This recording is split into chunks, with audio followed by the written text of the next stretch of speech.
James to the rescue. James is the most splendid red engine on Sodor. He loves to pull passengers. However, sometimes he can be a bit naughty. One day, James was pulling his express passenger train as usual, and when he slid into Lower Tismouth, he saw Tom Hat waiting for him. He was very excited. He thought he may have a special. "Hello, sir. Great day today, isn't it?" said James. "Yes, it is, James, but I've noticed your behaviour on the railway recently." "What?" said James. "And it's come to my attention that you should have to do the jobs that you don't like for a while. Besides, they are in need of help." "What?" said James. "So, before you go complaining, I've taken an engine off duty to come and keep you in order while you do this work." "What?" said James. He was in a state of shock. "Harry Bert will be doing his work while he's busy with you. Your first job is to go and rescue Gordon, as he was on his way back from Vickerstown, and he was going to cross the bridge and that was broken, and he's crashed." "What?" said James. "Well, who will be helping me?" said James. Just then Fergus pulled up alongside James. "Hello, James," said Fergus. "Hope you'll do it right this time." "Sir, please, I'll work with any engine but Fergus." "James, you will go and put your coaches at Knapford Station and then go and rescue Gordon with Fergus. Is that clear?" said Sir Topham Hatt. "Yes, Sir Topham," said James. "Yes, sir," said Fergus. "Come along, James. We don't want to be late to save Gordon."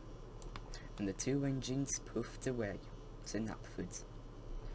Fergus and James puffed into Knapford. James was grumbling and groaning. He did not want to work with Fergus. "Yeah," he said as he was uncoupled from his coaches. "Come along, James. We need to go and save Gordon, otherwise he can't pull his express and the passengers will be late." "Oh, I know, Fergus," said James, and he wheezed the steam at Fergus loudly and hurried off. "Wait for me," said Fergus, and he hurried after him. Gordon was waiting at the bridge for help. His front two wheels had came off the rails. Soon James and Fergus arrived at the crash site. They came from Knapford all the way to the bridge, so they were on the other side. My, Gordon, what happened?" asked Fergus.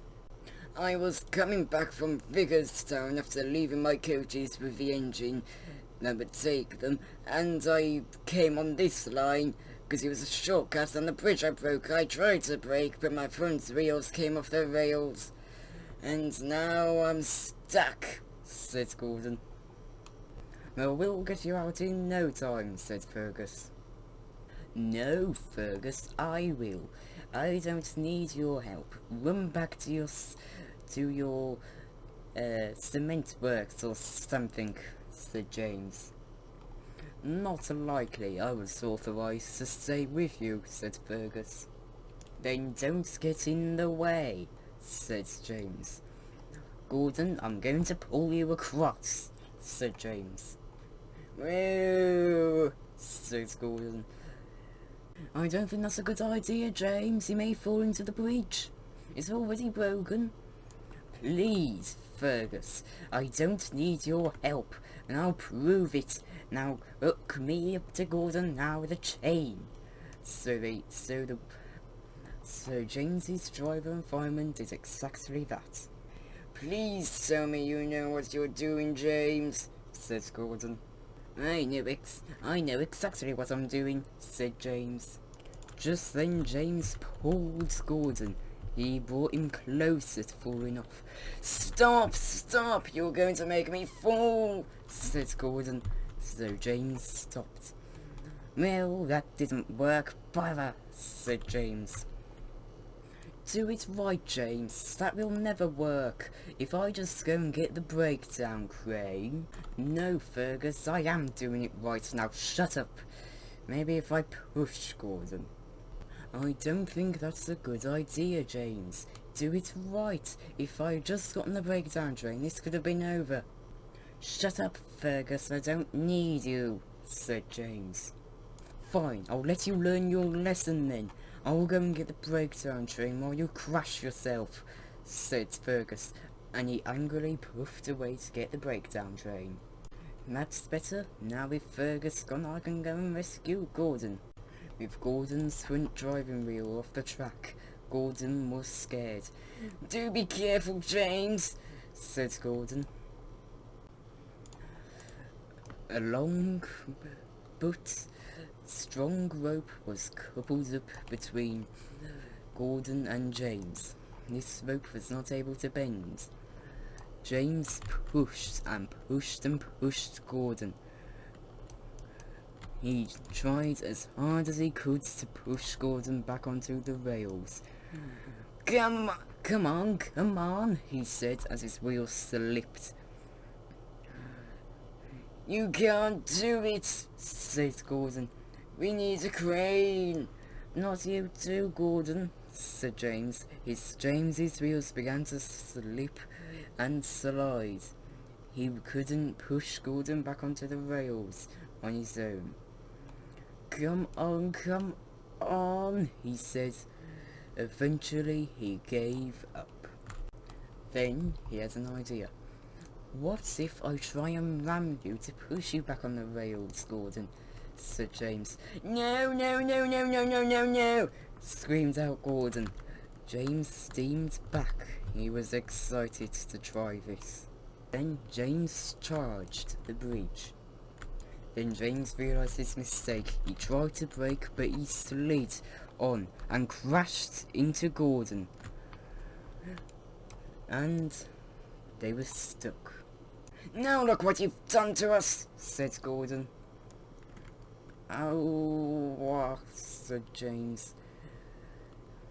This is why we get a crane for this job.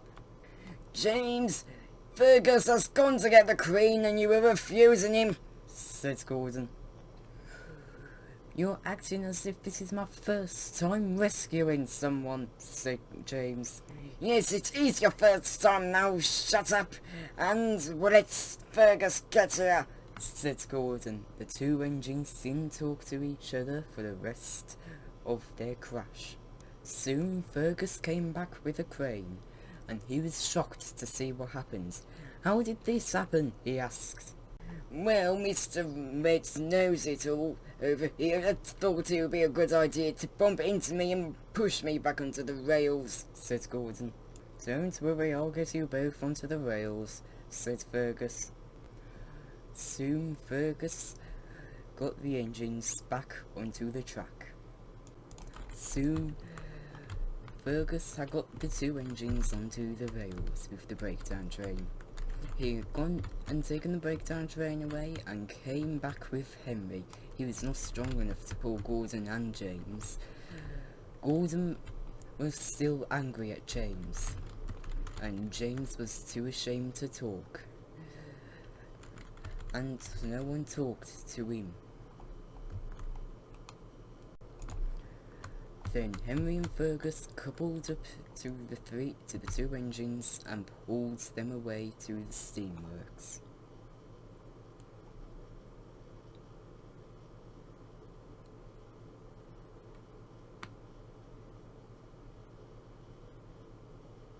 Soon enough, the four engines finally arrived at the steamworks. So Toppermat was there, and he walked up to James. James, you caused yourself damage along with even more damage on Gordon.